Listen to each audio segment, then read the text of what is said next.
오늘은 그리스도로 옷 입었느니라 라는 말씀으로 제목으로 함께 말씀을 나눕니다.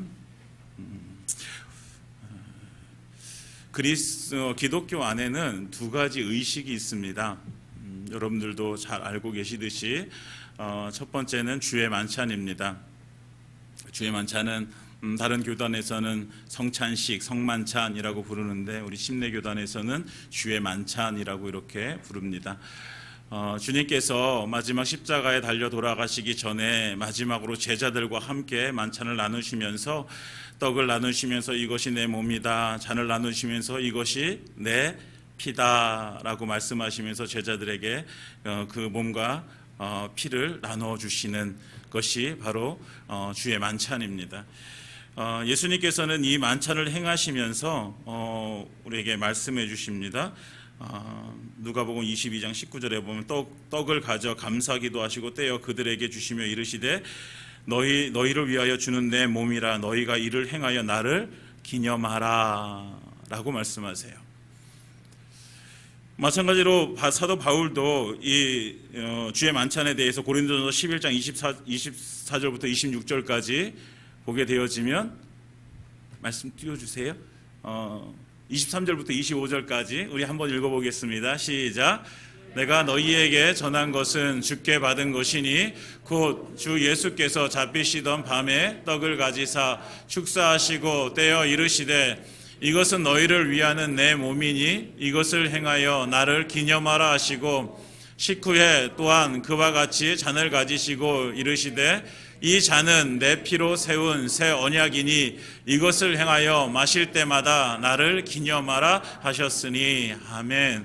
그러니까 예수님께서 주의 만찬을 제정하시면서 이것이 내 살과 내 피니 이것을 어떻게 하라? 기념하라 라고 말씀하셨어요. 기념하라는 것은 예수님의 명령입니다. 그러니까 예수님께서는 우리가 계속해서 이 주의 만찬을 행함으로 인해서 내가 예수님의 그 몸과 피로 인해서 내가 구원받았음을 계속해서 기념하라고 우리에게 명령해 주신 것입니다. 그래서 주의 만찬은 명령이에요. 마찬가지로 두 번째 의식은 침례예요. 침례.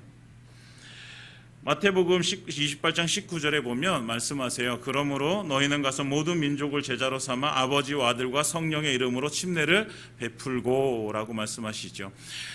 이 마태복음 28장 18절부터 20절은 우리가 이렇게 얘기합니다. 지상명령이다라고 얘기하죠. 예수님께서 우리에게 이 땅 가운데 살아가는 모든 그리스도인들에게 주신 명령이라는 것이죠. 그 명령 가운데 하나가 뭐예요? 가서 침례를 베풀어라는 거예요. 그러니까 예수님께서는 가서 모든 민족을 제자를 삼아서 그들에게 침례를 베풀고 그들에게 복음으로 가르쳐라 라고 우리에게 명령해 주신 거예요. 그래서 우리는 기독교 안에는 이 두 가지 의식을 행하는 거예요. 주의 만찬과 침례식. 우리가 매달마다 침례식을 했었는데 코로나 이후로 계속 못하고 있습니다. 빨리 코로나가 종식되어지고 이 의식을 같이 나누면서 우리가 예수님의 그 몸과 피로 우리가 구원받았음을 함께 확인하는 시간이 되어지길 원하고요. 오늘은 1년에 우리가 보통 한 번씩 행하는데 오늘은 침례식이 오후에 있습니다. 오늘은 그 침례식의 의미에 대해서 우리가 함께 말씀을 나누겠습니다. 어느 날 광야에 한 사람이 등장하게 되어집니다. 그리고 그 사람이 등장해서 소리를 치기 시작합니다. 뭐라고 얘기하냐면 회개하고 복음을 믿으라 라고 이렇게 외칩니다. 사람들은 그의 외침의 소리를 듣고 그를 따라갑니다. 그리고 많은 사람들이 요단강에서 그에게 침례를 받게 되어집니다. 그리고 사람들은 그를 향해서 저 사람이 오실 메시아인가? 라고 이렇게 질문을 하게 되어집니다. 그러나 그는 이야기합니다. 나는 메시아가 아니다. 나는 광야에 외치는 자의 소리일 뿐이다. 나는 그냥 소리가 이렇게 나는 예수님을 전하기 위해서 소리를 내고 그리고 아무런 흔적 없이 사라지는 그런 존재지 나는 메시아가 아니다 라고 이렇게 외쳤던 그 사람이 바로 침례자 요한입니다. 그 침례자 요한이 요단강에서 침례를 베풀고 있을 때에 또 한 사람이 그 침례자 요한을 찾아오게 되어집니다. 그리고 그 요한 앞에 서서 나에게 침례를 베풀라라고 이렇게 요청을 하게 되어집니다. 그분이 바로 예수 그리스도이십니다. 예수님께서 침례 요한에게 오셔가지고 그 침례를 받으세요. 구약에 예언된 오실 메시아 그 예수님께서 그 사람 침례자 요한에게 침례를 받으시고 그 이후에 공적인 생애를 살기 시작하십니다. 그러니까 예수님의 그 공생애의 첫 시작은 무엇이냐면 침례였어요. 그 침례를 받음으로 인해서 예수님께서는 이제 내가 이 땅 가운데 하나님의 아들로 하나님으로 내가 이 땅 가운데서 하나님께서 아버지께서 나를 보내신 그 목적을 내가 이제 이루어 가겠노라 라고 선포하시면서 시작하신 날이 바로 침례의 날이에요. 그래서 성경에서는요, 침례, 우리가 보통 읽는 성경에서는 세례라고 나오죠. 근데 침례라는 그 단어가 이제 헬라어로 베프티즘이라고 얘기해요. 뭐 영어로도 똑같이 베프티즘이라고 얘기하는데 그 베프티즘이란 뜻이요, 씻다, 깨끗하게 하다, 물에 잠기다라는 뜻입니다. 그래서 예수님께서 요단강에서 받으신 것이 많은 사람들이 이걸 가지고 이제 이에게 세례다, 침례다 얘기를 하는데 예수님께서 요단강에서 물속에 들어갔다 나오시면서 침례를 받으셨습니다. 네. 그래서 우리는 남춘천 침례 교회입니다. 그래서 우리는 침례를 고수하고 있어요. 그랬다고 해서 세례가 잘못됐다라고 말하는 것이 아니에요. 똑같은 의미를 가지고 있어요. 그러나 우리는 그 방법에서 우리는 침례를 택하고 있습니다. 그래서 오늘 우리가 왜 침례를 받아야 되는지, 많은 사람들이 성경 속에, 신약 성경 속에 침례를 받게 되어지는데, 그런데 우리는 왜 침례를 받아야 되는지, 그리고 침례의 의미가 무엇인지 우리가 함께 나누겠습니다. 우리는요, 예수님을 믿음으로 인해서 하나님의 자녀가 되었습니다. 맞습니까? 예수님을 믿음으로 하나님의 자녀가 되어진 것, 예수님을 믿음으로 구원받습니다. 예수님을 믿음으로 천국 가는 것입니다. 예수님을 믿음으로 영원한 생명을 얻게 되어지는 것입니다. 다른 것이 없습니다. 지난주에 말씀을 나눴듯이 예수님만이 길이요 진리요 생명이 되셔서 하나님께로 갈 수 있는 유일한 길은 오직 예수밖에 없습니다. 다른 것으로는 예수께 갈 수가 없어요. 착한 일을 많이 한다고 해서, 예배 52주 한 점도 따지지 않고 예배 드린다고 해서, 많은 헌금을 한다고 해서, 내가 많은 공부를 하고 많은 명예를 얻고 권력을 얻는다고 해서 우리가 천국 가는 것이 아니라, 오직 천국 갈 수 있는 길은, 유일한 길은 오직 예수밖에 없다는 거예요. 예수를 믿음으로 우리는 천국에 가게 되어집니다. 그러니까 예수님만이 유일한 길이에요. 그런데 예수님을 믿는다는 것, 그것은요, 우리의 의지로 되어질 수가 없는 것이죠. 여러분들도 마찬가지지만 내가 오늘부터 예수 믿을 거야 라고 하면서 예수를 믿은 사람이 사실은 없어요. 믿음이라는 것은요, 수동적인 거예요. 하나님께서 우리에게 믿음을 주심으로 인해서 우리가 믿게 되어지는 것이죠. 그래서 에베소서에 말씀하세요. 2장 8절에 너희가 그 은혜에 의하여 믿음으로 말미암아 구원을 받았으니 이것은 너희에게서 난 것이 아니요 하나님의 선물이라 라고 말씀하십니다. 그 은혜에 의하여 믿음으로 말미암아 구원을 받았다라는 거예요. 하나님의 은혜가 없었으면 우리는 예수님을 믿을 수가 없었던 거예요. 그러니까 우리가 믿게 되어진 것이 전적인 하나님의 은혜입니다. 하나님의 선물입니다. 그래서 우리가 예수님 믿은 것은 그 하나님의 은혜, 그 이 은혜는 뭐예요? 하나님의 말씀을 들음으로부터 시작되어지는 거예요. 그래서 로마서 10장 17절에 그러므로 믿음은 들음에서 나며 들음은 그리스도의 말씀으로 말미암았느니라 라고 말씀하고 있어요. 믿음은 하나님의 말씀을 들음으로 나게 되어집니다. 그 들음은 그리스도의 말씀으로 말미암는다. 그러니까 하나님의 말씀을 들어야 돼요. 날마다 하나님의 말씀을 들어야 돼요. 우리의 믿음이 더 성숙되어지고 우리의 믿음이 더 정말 주님 앞에 주의 예수 그리스도의 분량만큼 자라나기 위해서는요, 우리는 날마다 하나님의 말씀 앞으로 나아가야 됩니다. 그 말씀 속에서 우리는 하나님을 알게 되어지고 그 하나님을 향한 믿음이 더욱더 커져가게 되어지는 것이죠. 그래서 이렇게 믿음으로 말미암아서 우리가 예수님을 믿음으로 구원을 받았습니다. 그렇다면 구원을 받은 자들이 그 다음에는 무엇을 해야 될까요? 그것이 바로 침례였어요. 침례입니다. 우리는 예수님을 내가 믿는다라는 것을 여러 증인 앞에서 선포해야 되는 거예요. 그 선포식이 바로 침례식입니다. 내가 예수를 믿습니다 라는 이 고백이에요. 사실 지금은요, 이 침례식이 그렇게 예전에 신약에 예수 믿는다는 것 때문에 핍박받고 고난당하던 그때와는 조금 분위기가 다르죠. 그때는 어땠겠습니까? 여러분 한번 상상해 보세요. 예수 믿는다는 것 자체가 고난이고 핍박이었어요. 예수를 믿게 되어지면 유대교라는 거대한 공동체 안에서 추방을 당하게 되어졌어요. 어쩌면 지금으로 말하면 내가 다니던 회사에서도 잘릴 수도 있고요. 내가 가족으로부터 외면당해가지고 내가 가족으로부터 내가 추방당할 수도 있는 거예요. 그런 상황 속에서 내가 예수를 믿는다고 공식적으로 많은 증인 앞에서 내가 예수를 믿습니다 라고 이렇게 선포해야 되는 것이 침례식이었어요. 그러니까 지금하고 분위기가 어떻겠습니까? 그 침례식을 행하면서요, 그들은요 그 침례식의 의미가 분명했어요. 물속에 들어갔다가 나오면서 내가 물속에 들어가면서 내가 죽는 것, 내가 다시 나오면서 사는 것, 이것이요 그들에게 너무나도 분명했어요. 나는 예수로밖에 살 수 없다는 고백을 드릴 수밖에 없는 거예요. 왜? 그 상황이 그렇던 거예요. 근데 지금은 우리가 뭐 예수 믿는다고 그렇게 큰 고난을 받습니까? 뭐 생명의 위협을 받을 만큼 그렇게 핍박을 받습니까? 그렇지 않아요.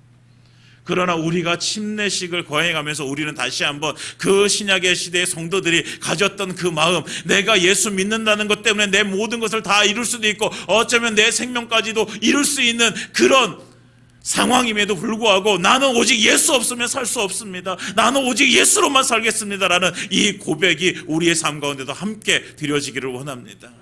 우리도 마찬가지예요. 우리도 예수 없이는 살 수 없는 존재예요. 그런데 얼마나 많은 사람들이 예수 없이 살고 있는지 몰라요.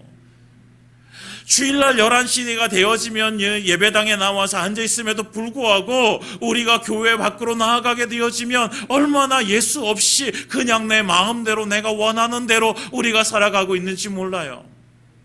우리는 다시 한번 기억했으면 좋겠습니다. 오늘 우리가 침례식을 앞두고 이 말씀을 하면서 나는 예수 없이 살아갈 수 없는 존재라는 사실을 우리가 다시 한번 깨닫고 그 예수 앞에 우리의 무릎이 꿇어지기를 예수님의 이름으로 축원드립니다.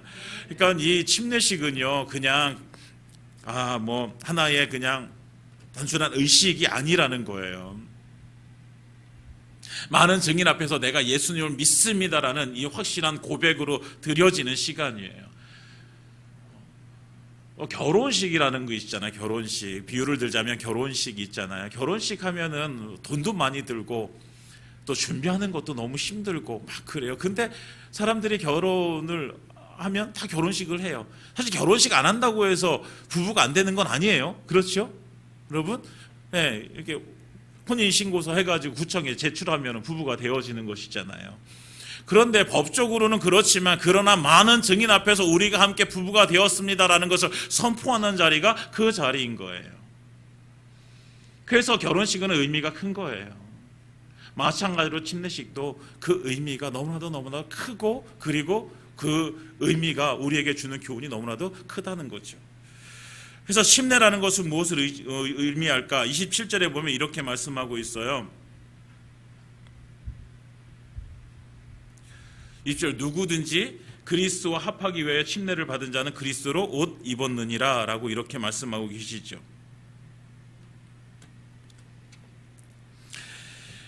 그리스도로 옷 입는 것, 그리스도와 합하여 우리가 합하기 위하여 그리스도로 옷 입는 것.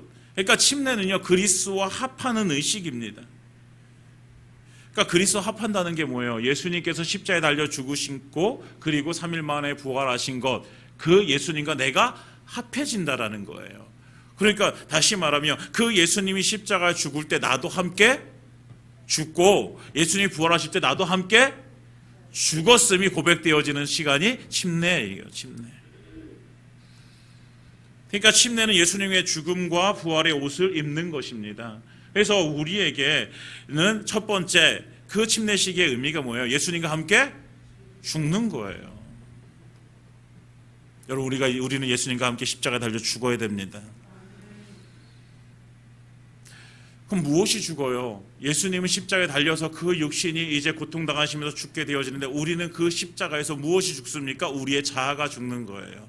지금까지는 내 마음껏 살았고 내 마음대로 살았고 내가 원하는 대로 살고 내 뜻을 이루는 것이 내 모든 인생의 목적이었어요. 그러나 우리는 십자가 위에서 무엇이 죽어요? 내 자아가 죽는 거예요. 그래서 이제는 나는 죽었고 나는 이제 무엇으로 산다? 예수로 산다라는 거예요. 나는 이제부터는 예수님께서 원하시는 것을 하고 예수님께서 나에게 하라고 하신 것을 하고 예수님께서 하지 말라고 하신 것은 하지 않고 나는 이제 내 뜻이 아니라 예수님께서 원하시는 것을 해야 되는 존재라는 것을 우리가 알아야 돼요. 무엇으로? 내가 예수님과 함께 십자가에 달려 죽음으로 인해서 우리의 자아가 죽어나가야 됩니다. 우리의 자아가 깨져야 돼요. 여전히 내가 살아서 여전히 내 고집대로 여전히 내가 원하는 대로 예수님을 믿는다라고 그 믿음이라는 것 안에는요 이미 나의 죽음이 포함되어져 있는 거예요, 여러분. 그런데 내가 죽지 않고 계속해서 내가 믿음 생활을 하려고 하니까 무엇인가 이것이 계속해서 어긋나지는 거예요.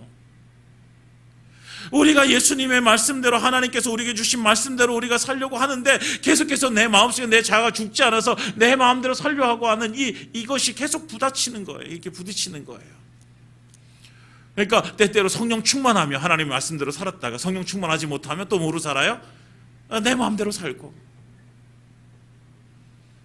그렇잖아요, 여러분. 이제는 그래서 하나님께서 우리에게 주신 그 죽음, 예수님의 그 죽음을 따라서 나도 내 자아가 십자가에 달려 죽어야 된다라는 것이죠. 사랑하는 여러분들의 자아가 죽기를 원합니다. 우리가 함께 그 십자가 위에서 예수님과 함께 죽어서 이제는 예수님께서 원하시는 것, 예수님께서 우리에게 하라 하신 것, 그것 행하며 주님께 영광이 되어지는 삶을 살기를 원합니다. 두 번째, 우리가 자아가 죽는 것, 그리고 두 번째는 그 십자가 위에서 우리에게 죄가 죽어나가는 거예요. 우리의 죄가 죽는 거예요. 여러분, 예수님께서 죽음으로 인해서 우리의 죄가 사함을 받게 되어졌습니다. 예수님의 죽음이 우리에게는 생명이에요. 그렇다면 예수님과 함께 우리가 그 십자가 위에서 죽여야 되는 것이 뭐예요? 우리의 죄를 죽여야 되는 거예요. 사랑하는 여러분, 죄를 우리가 떠나보내야 돼요. 우리의 삶 가운데서 죄를 멀찍이 떨어뜨려 놔야 돼요. 여전히 그 죄를 사랑하면서 우리가 품고 살아갈 수가 없어요. 로마서 6장 1절과 2절에 이렇게 말씀하고 있습니다. 우리 한번 띄워주시면 다 같이 읽어보겠습니다. 로마서 6장 1절과 2절 시작. 그런즉 우리가 무슨 말을 하리요? 은혜를 더하게 하려고 죄에 거하겠느냐? 그럴 수 없느니라. 죄에 대하여 죽은 우리가 어찌 그 가운데 더 살리요? 아멘. 죄에 대하여 죽은 우리가 어떻게 그 죄 가운데서 더 살겠느냐? 그럴 수 없다라는 거예요. 여러분, 우리는 이제 죄와 버타여 함께 살 수 없는 존재가 되어졌어요. 하나님은요, 그 죄를 싫어하세요. 너무나도 싫어하세요. 그런데 왜 우리는 그 죄를 품고선 그 죄를 사랑하면서 살고 있을까요? 제가 몇 번 말씀드렸지만 사람들이요, 죄를 싫어하는 것 같죠? 여러분들은 죄를 싫어하시죠? 네. 그런데요, 우리 안에 그 죄를요, 사랑하는 마음이 요만큼 들어있어요. 그게 무슨 말이냐면 이것이 죄인 줄 알매도 불구하고 그것을 끊을 수가 없는 거예요. 왜? 이만큼 사랑하니까. 근데 그 사랑이라는 것이 뭐냐면 내 육신의 이익이 되어지기 때문에 그런 거예요, 여러분. 내 육신의 이익이 되어지기 때문에 우리는요, 그 죄를 과감하게 끊어버리지 못하는 거예요. 이것이 갈라디아서 말씀하기에 이것이 육신의 소욕입니다. 육신의 소욕 때문에 우리는 죄를 끊어버리지 못하고 정말 하나님의 은혜 안으로 들어가야 되는데, 그런데 이 죄의 발목이 잡혀가지고 여전히 그 죄에게 종노릇하고 있는 우리의 모습을 발견하게 되어지는 거예요. 사랑하는 여러분, 죄를 미워하시기 바랍니다. 철저하게 미워하시기 바랍니다. 사랑하는 마음 요만큼이라도 두지 마시기 바랍니다. 그래서 우리는 죄를 떨쳐버리고 어떻게 하나님의 은혜의 보좌 앞으로 우리는 나아가야 될 존재들이에요. 하나님의 은혜를 가지고 살아가야 될 존재들이에요. 죄가 아니라 이제 예수님과 함께 십자가에 죽을 때 우리의 죄는 다 죽어버렸기 때문에 죄를 가지고 살아가는 존재가 아니라 하나님의 은혜로 살아가는 존재입니다. 사랑하는 여러분, 육신의 소욕으로 인해서 우리가 죄에 빠지지 말고 이제 하나님께서 주시는 그 은혜를 우리가 누리길 원합니다.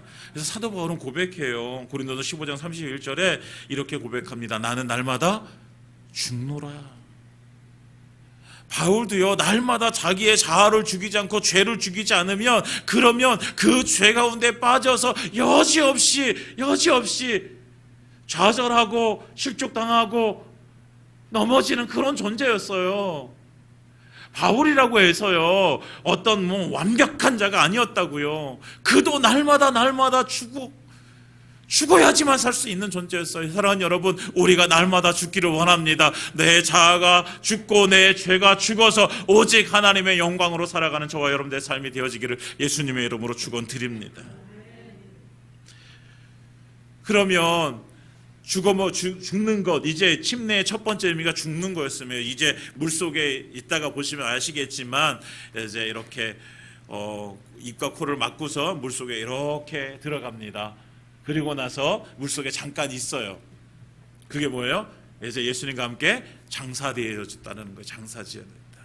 이제 말을 잘 듣는 사람은 빨리 꺼내주고, 말을 안 듣는 사람은 이렇게 좀 오래 있다가 이렇게 꺼내주고. 네. 농담이고요. 여러분, 우리가 예수님과 함께 죽어서 장사되어졌습니다. 장사되어졌다라는 이미 무덤 속에 우리가 이미 들어가 있다라는 거예요. 무덤 속에 들어가 있는 자는요, 자기 생각이 없어요. 자기 의지가 없어요. 자기의 뜻이 없어요. 왜? 죽었으니까. 죽을락 말락한 존재가 아니라 이미 죽어버린 존재예요. 사랑하는 여러분, 우리가 그런 존재입니다. 그러니까 더 이상 우리에게 그 죄와 우리의 자아는요, 더 이상 살아있으면 안 된다라는 것이죠. 그리고 그 장사 지낸 바 되었다가 이제는 다시 일으켜 세움을 받게 되어집니다. 다시 사는 것입니다. 예수님께서 십자가에 달려 죽으시고 그리고 3일 만에 다시 부활하셨습니다. 이 부활이 바로 이 침례받는 자들, 그리고 예수 믿는 자들, 그래서 이 예수님과 함께 내가 죽었으니 이제 다시 살아나는 것입니다. 여러분, 죽음이 있어야 다시 살아나는 것입니다. 내가 죽지 않으면 다시 사는 것이 없습니다. 우리는 이미 죽었기 때문에 다시 살아나는 것입니다. 고린도서 15장 20절 21절에 이렇게 말씀하십니다. 그런즉 이제 그리스도께서 죽은 자 가운데 다시 살아나사 잠자는 자들의 첫 열매가 되셨도다. 사망이 한 사람으로 말미암았으니 죽은 자의 부활도 한 사람으로 말미암는도다. 아멘. 예수님께서 죽은 자 가운데 다시 일어나셔서 첫 열매가 되셨듯이 우리도 이제 뭐예요? 그 예수님으로 인하여 다시 부활함을 믿는 것이죠. 아까 읽은 말씀 갈라디아서 3장 27절에 그리스도와 합하게 되어지는 것입니다. 그러니까 그 합한다는 건 연합한다는 거예요. 연합은 같은 모양이 되어지는 거예요. 예수님과 같은 모양으로 죽고 예수님과 같은 모양으로 다시 부활한다라는 것입니다. 그러니까 우리에게 있어서 예수님과 함께 곧 죽고 부활하는 것, 그래서 최종적인 승리를 누가 얻게 되어지는 거예요? 죽음으로 끝나버리면 우리는 실패자가 되어지는 거예요. 죽음으로 끝나버리면 마귀의 승리가 되어지는 거예요. 예수님을 마귀가 십자가에 달려 이제 죽는 것을 보면서 마귀는 환호성을 지르는 거예요. 내가 이겼다. 그러나 그 예수님의 그 죽음은 우리를 구원하기 위함이요, 그리고 예수님의 그 구원의 완성은 3일 후에 부활하심으로 인해서 이루어진 것입니다. 그래서 최종적인 승리는 누구의 것이에요? 예수님의 것이었어요. 그러니까 우리가 연합한다라는 것은, 합한다라는 것은 예수님과 같은 모양, 같이 죽고 같이 살아서 결국은 무엇 하겠다? 내가 최종적인 승리자가 되어져야 되는 것입니다. 사랑하는 여러분, 우리는 승리자입니다. 우리는 마귀에게 져서 우리가 넘어지고 쓰러지고 그럴지라도 우리는 다시 일어나서 승리의 자의 그 길로 걸어가야 되는 거예요. 왜? 우리는 이미 승리를 한 사람들이기 때문에 그렇습니다. 내가 승리한 것이 아니라 내 안에 계신 예수가 승리하신 것입니다. 아멘. 여러분들, 우리 안에 예수가 승리하시는 것입니다. 그러니까 우리 안에 누가 계셔야 돼요? 날마다 예수님이 계셔야 되는 거예요. 여러분 안에 누가 계십니까? 잘 살펴보세요. 여러분 안에 누가 있는가? 여러분들의 그 마음속에 그 맨 위에 꼭대기의 자리에 그 의자에 누가 앉아 계신가? 예수님이 앉아 계십니까? 예수님이 그 자리에 앉아 계실 때 우리는 승리자가 되어지는 것입니다. 그 자리에 내가 앉아 있으면 패배자가 되어지는 거예요. 그 자리에 내 자녀들이 앉아있으면 패배자가 되어지는 거예요. 그 자리에 내 직장에서의 위치 아니면 내 어떤 권력 이런 것들이 앉아있으면 우리는 패배자가 되어지는 거예요. 우리가 승리자가 되어질 수 있는 유일한 길은 뭐예요? 그 내 마음의 그 맨 꼭대기의 자리에 누가 오직 예수님이 그 자리에 앉아 계실 때 우리는 승리자가 되어지는 것입니다. 왜? 예수님과 우리는 같이 합하는 것이기 때문에 그렇습니다. 우리는 예수님과 같이 합하여 같이 죽고 같이 사는 존재입니다. 그리고 함께 승리를 누려야 될 존재입니다. 이것이 침례입니다. 예수님과 함께 죽고 예수님과 함께 사는 은혜. 그래서 뭐를 얻어요? 승리를 얻는 것입니다. 승리를. 그 승리가 우리에게는 생명입니다. 천국에서 영원히 살 수 있는 그 영원한 생명을 주신 그 승리. 누구에게도 주시지 않았어요. 이 세상에 어떤 피조물로 해도 그 영원한 생명을 주시지 않으셨어요. 오직 예수 그리스도의 피로 구원받은 하나님의 백성들에게 주신 것이 영원한 생명입니다. 이 세상에서는 우리가 유한한 존재이고 한계를 가진 존재이지만 그러나 우리는 하나님 나라에서 영원히 살 수 있는 존재라는 사실을 믿으시기 바랍니다. 이것이 정말 우리의 가슴 속에 이렇게 믿어져야 돼요. 믿어져야 돼요. 이것이 믿어지지 않으면 영원한 생명? 그래 있는 거지. 천국? 그래 있는 거지.